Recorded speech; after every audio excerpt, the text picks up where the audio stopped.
stories, just be aware that these stories could feature some sensitive topics, and I'll put any specific trigger warnings in the description. Okay, this first one is called Jingles. Now, I chose this one because I'm terrified of clowns, so I should sleep well tonight after reading this. So it starts. Clown killed by bus was the headline on the morning news. They even showed a picture of the clown in his full get-up. Superimposed onto the image was the name Jingles. That was definitely the guy, I realised. Puffy green jumpsuit, orange tufts of hair on the sides of his head, and a big red nose. Pretty typical for a clown. The only thing that distinguished him was a scar running down the side of his cheek, too deep for his thick white makeup to obscure completely. "We're very upset," one of the carnies told a reporter. "Jingles was beloved by all, and he will be deeply missed." I found that hard to believe. The day before, my son, Kevin, and I had a run-in with Jingles at the local carnival. Kevin wandered off while I was busy buying us both ice cream cones. Panic struck for a moment as I scanned the crowd. Then I spotted Kevin about 30 feet away, talking to a clown. So much for don't talk to strangers, right? Maybe Kevin was under the mistaken impression that clowns were exempt from that rule. I rushed over, almost colliding with a teenage girl holding a stuffed pink teddy bear. The instant I reached my son, I was struck with the stench of booze. It nearly took my breath away. Judging by the smell, the clown must have just taken a dip in a barrel full of whiskey. "Remember," I heard the clown say to Kevin, "keep that tucked away in your pocket." "What tucked away?" I asked as he walked up to them. "Oh, the clown stammered. I demanded to see what was in Kevin's pocket. The boy reached into his coat and pulled out a piece of bubble gum. Christ, I thought. My son had literally taken candy from a stranger. I turned to the clown and said, "Listen, giving my kid candy really isn't appropriate." "Oh look," the clown said, "I didn't mean anything by it. I'm a clown, you know. It's what I do. I'm Jingles the..." "No, you're not," I said, cutting Jingles off before he could finish his sentence. "You're just some frickin' weirdo. So stay away from my son, alright?" That came out a little harsh, even for me. Confrontational enough that it immediately wiped the smile off Jingles' face. "Listen, asshole, I wasn't gonna do anything to your stupid kid."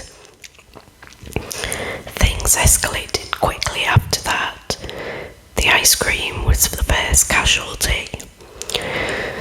There was shouting, a couple of F-bombs, then pushing. Kevin started crying at some point. Jingles wound up knocked flat on his ass, blood trickled out from under his bright red nose.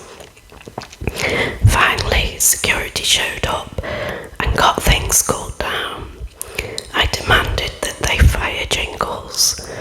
Guy is drunk, for crying out loud, I told a customer service representative. By the time it was all said and done, the carnival refunded me the price for admission. The people in charge kept saying we're very sorry, over and over. I was fairly certain that Jingles wouldn't be going back to work the next day. I had no idea just how right that prediction would turn out to be. Sources say that Jingles had been let go from his job after an altercation with a customer, the reporter concluded, ending the segment. Well, that wraps up that then. It's not like I wanted the guy to die or anything. That said, he did cross off every box on the creepy clown checklist. Still, death seemed a little severe.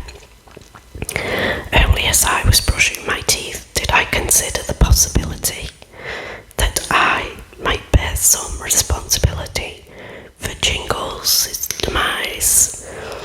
Clown loses his job, clown gets depressed, clown walks in front of a bus. Bye-bye, Jingles. Screw that, I said to myself, spitting a wad of minty foam all over the bathroom mirror. Jingles was a jerk. I was protecting my son, for crying out loud. Besides, mentally stable people don't go off themselves over a lousy carnival job. Then again, dressing like a clown doesn't exactly scream mentally stable. I didn't kill Jingles, I said to my reflection. Jingles killed Jingles. Having sufficiently absolved myself of any responsibility, I drove all thought of the clown from my mind and went to bed. It was dark, it was cold, my back was wet. I was lying prone, staring up at a black void where the ceiling fan should have been. A pale green light flickered in the corner of my eye. I turned my head to see a glass booth around about 30 feet away. Inside was a bench bolted to the concrete. It was a bus stop. Letters were spray painted on the glass behind the bench.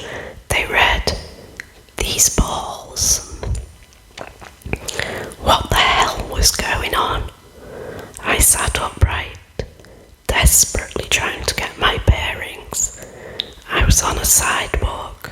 To my right was a brown truck parked in a tow-away zone. To my left was a green sign that read 41st Street. 41st, I muttered to myself. Jesus Christ, that's on the other side of town. I was still drowsy enough to entertain the possibility that I might be dreaming. I stuck my thumb in my mouth and bit down. It hurt. Definitely not a dream. Panic quickly replaced any confusion I was experiencing. Had someone broken into my house, kidnapped me, and dropped me off outside on the street? No, that was a stupid idea. Sleepwalking, that had to be it. I had woken up in the middle of the night, walked all the way across town, and decided to take a nap just outside the ghetto. Before I had the opportunity to hatch any further speculations, a pair of headlights appeared at the end of the street.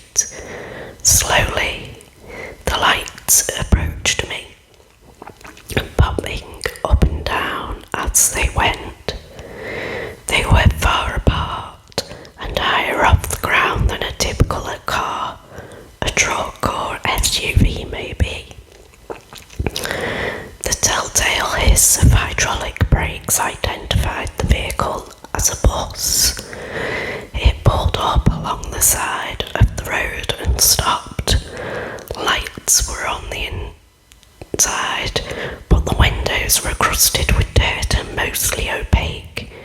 I could make out a single indistinct shape get up and walk to the front. Another long hiss cut through the air. Then the bus pulled away, revealing the bus stop again, as well as a figure. It stood silhouetted in the pale glow of the booth. Whoever it was, they were bald on top, with long tufts of hair trailing off either side of their head.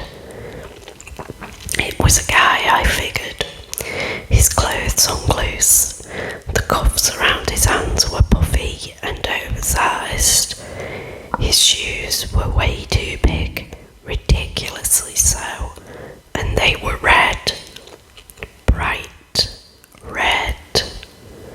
The nature of this person started to dawn on me.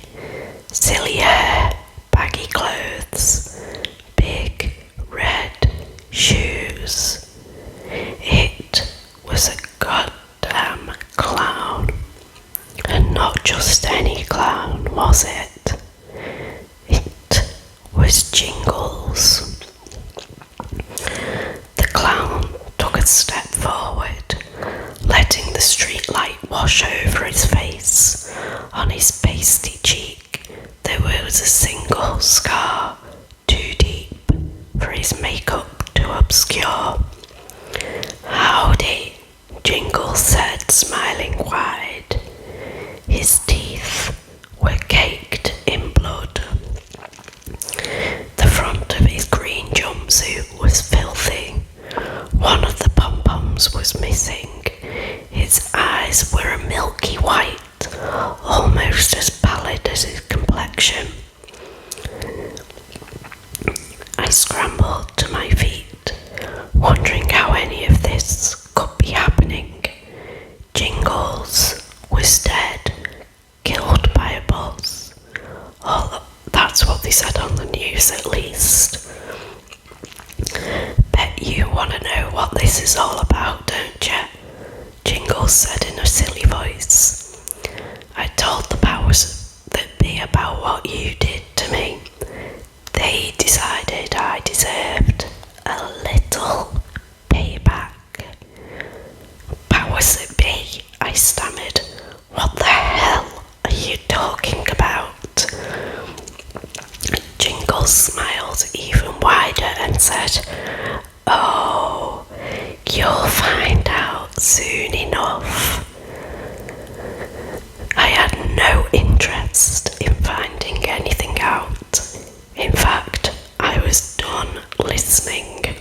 Sure, I was scared shitless, but backing down wasn't in my nature. I raised my fists up and shouted, "Listen, you freak, I kicked your ass once, I can do it again." "Is that so?" Jingles said. The clown reached behind his back and pulled out a handful of balloons, conjuring them from thin air. They were all different colours, reds and blues and yellows. One of the green balloons had a big grin printed on it, with a series of triangles representing the teeth. The plastic on the balloon started to tear. Instead of popping, the opening continued to split apart, revealing a gaping black hole underneath. Where the triangles had been were actual teeth, long and pointy, dripping with thick saliva. One by one, each of the balloons sprouted fangs. They gnashed and snarled, snapping at me as Jingles slowly walked in my direction. "Got a balloon for you," Jingles said with a chuckle in his voice. "And don't worry, since we're not strangers anymore, it's okay to take one." My bravado abandoned me completely. I turned and hauled ass as fast as I could. My bare feet made a pitter-patter noise as I raced down the street.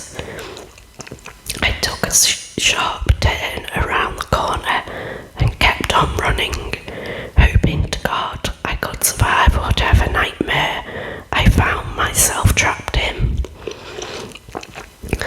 The sound of giggling came up from behind me.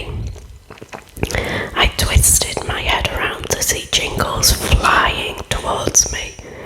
The clown was levitating off the ground, pulled along by his handful of fanged balloons. The sight reminded me of a person walking a dog too big for them to handle. A red balloon lashed out at me, nearly catching me by the foot. I stumbled, but managed to regain my footing and keep my momentum going. "Nom nom nom," he heard Jingles screech. "Almost gotcha." "Son of a bitch is enjoying this," I thought. But why shouldn't he? In Jingles' mind, this was revenge. His way of getting back at the asshole who ruined his life. Was any of this fair though? Sure, maybe I shouldn't have picked a fight with the clown. Shouldn't have demanded that he be fired. But it wasn't my fault Jingles was drunk on the job. I didn't force him to walk in front of that bus. And god damn it, Jingles shouldn't have been giving candy to my son. My blood was boiling. Indignation overrode my better judgment. I spun around and shouted, "Listen, you shithead." Instantly, one of the blue balloons shot forward and latched onto my crotch. I felt its teeth sink into my pelvis, sending a spasm of pain rippling through my body. I lurched backward in shock, tumbling over onto my back. The balloon pulled away, leaving a bloody ring of teeth marks around my groin. I reached down and cupped my hands over the area. At least everything's still there, I thought to myself. Jingles let out a high-pitched gaggle. "Yikes," he said. "Nearly took out all the future Kevins there." The clown hovered over me, his smile vanishing from his dead face. "Why not take it all the way though?" Jingles said, hatred burning in his eyes. "Why should you have everything and I get nothing?" Balloons swarmed around Jingles, their mouths salivating hungrily. Slowly they crept towards me, their teeth glistening under the streetlight. As they grew close, they opened their hideous jaws. I was struck with the sweet stench of cotton candy and rotting meat. I closed my eyes. What else could I do? There was no running, there was no fighting back, and there was no reasoning with Jingles. I was going to die, murdered on the other side of town by the ghost of a clown I just met yesterday. But death never came. I waited, assuming I'd feel a myriad of teeth sink into my flesh at any second. A loud hiss brought me back to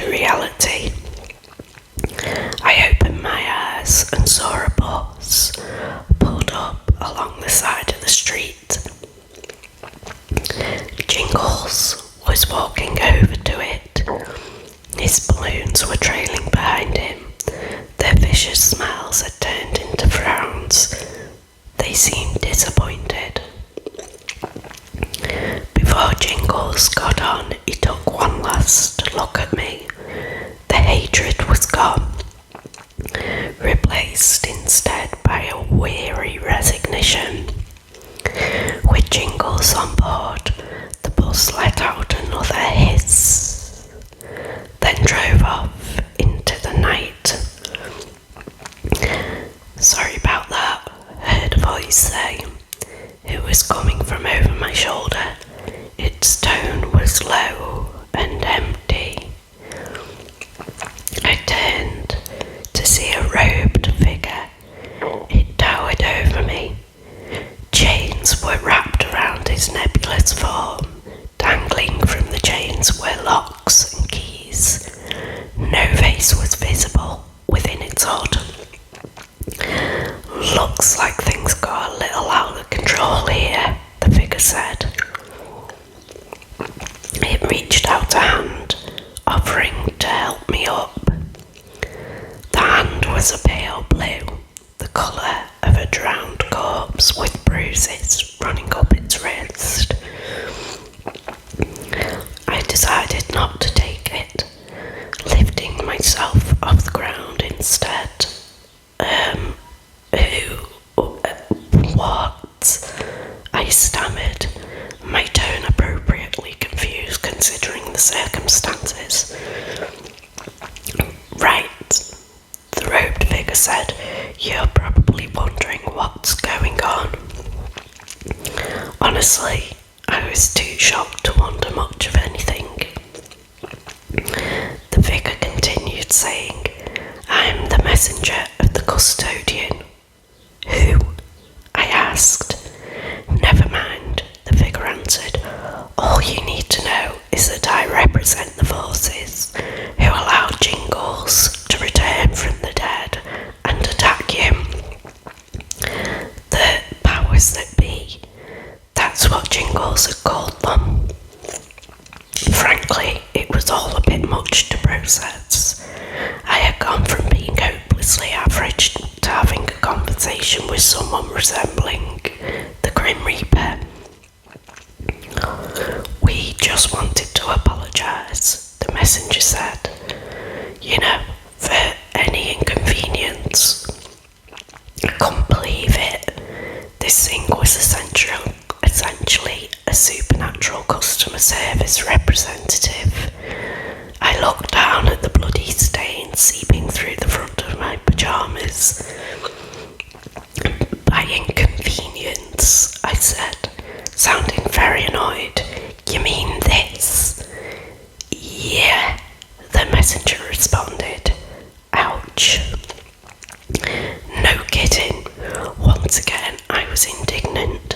My sense of entitlement overwhelmed the gravity of the bizarre situation I was in.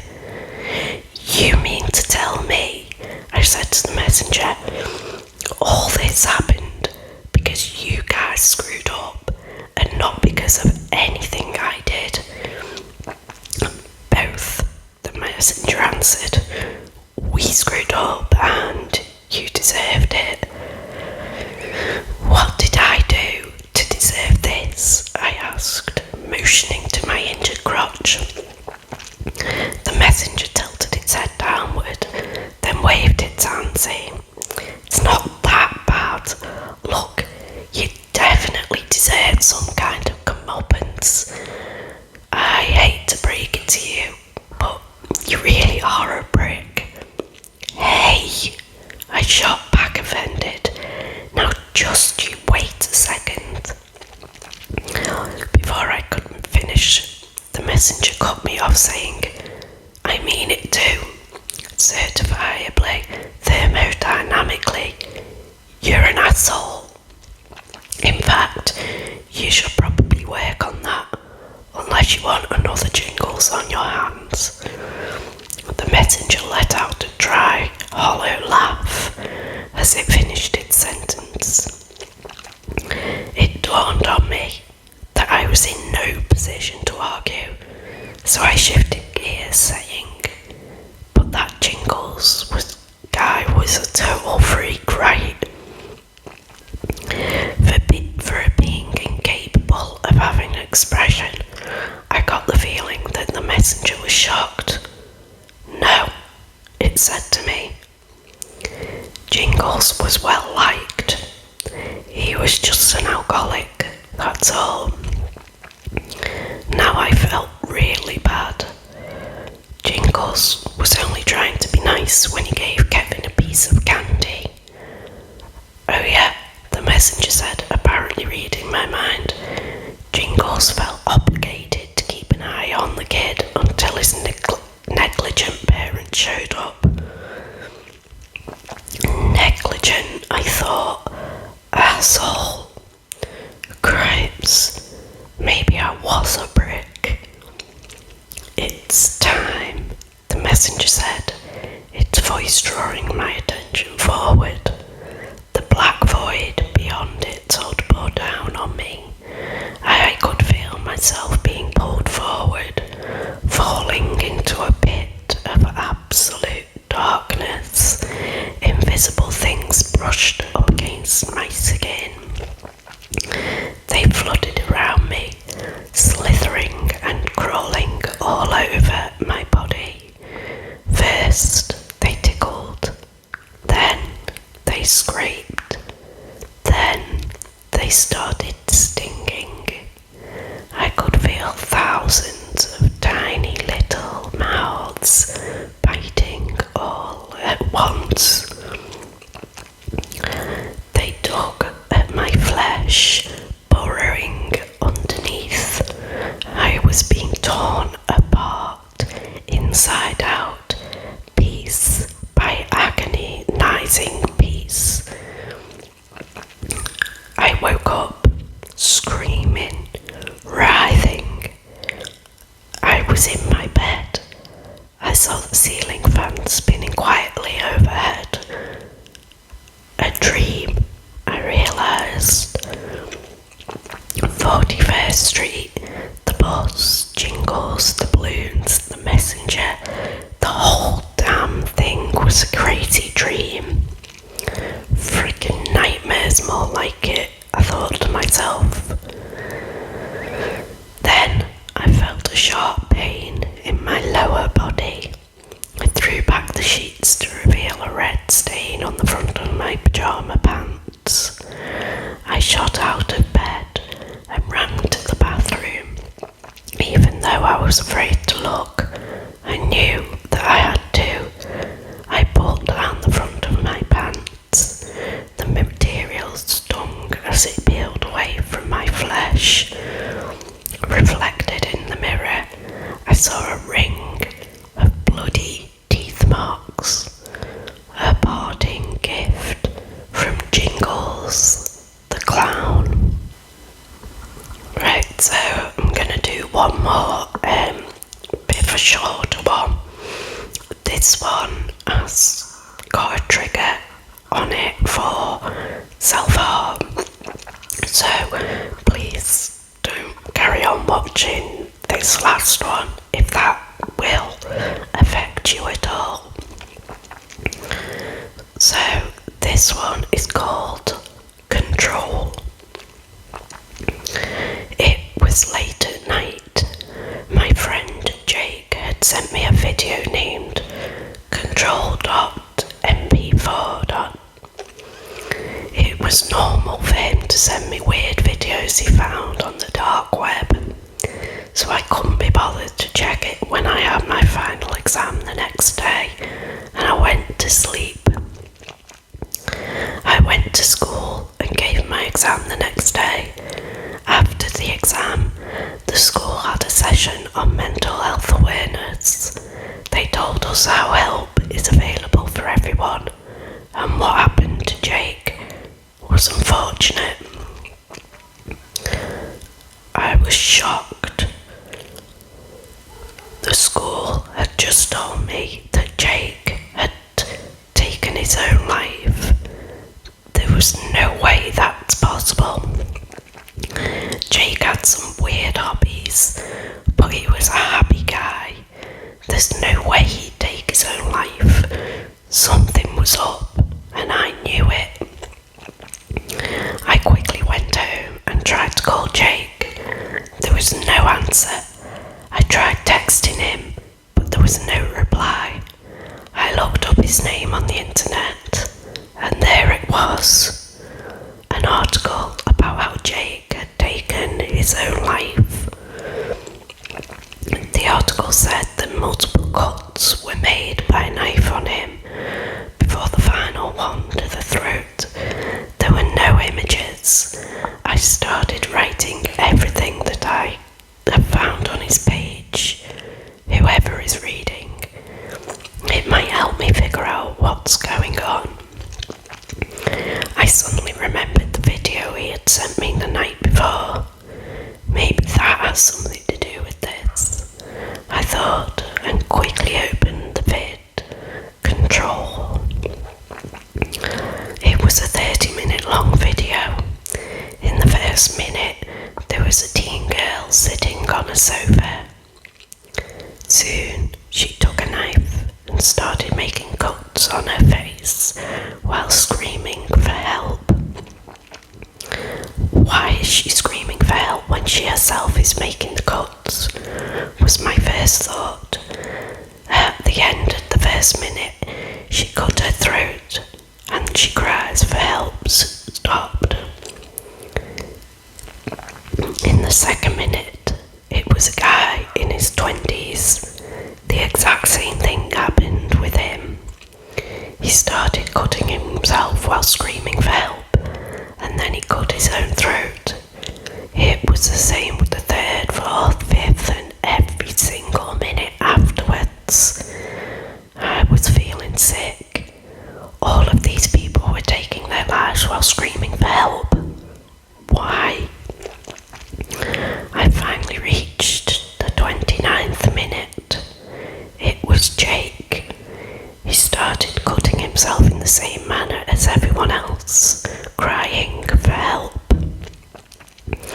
Nobody was there to help him. He finally stopped after cutting his throat. I was crying at that point. Maybe if I had replied, then I could have saved him. That's when I suddenly noticed that the video was sent by me to one of my other friends. I was confused because I never sent that. That's when the 30th minute of the video started. The video shouldn't have been longer than 30 minutes. I started watching. Then I saw who was in the video.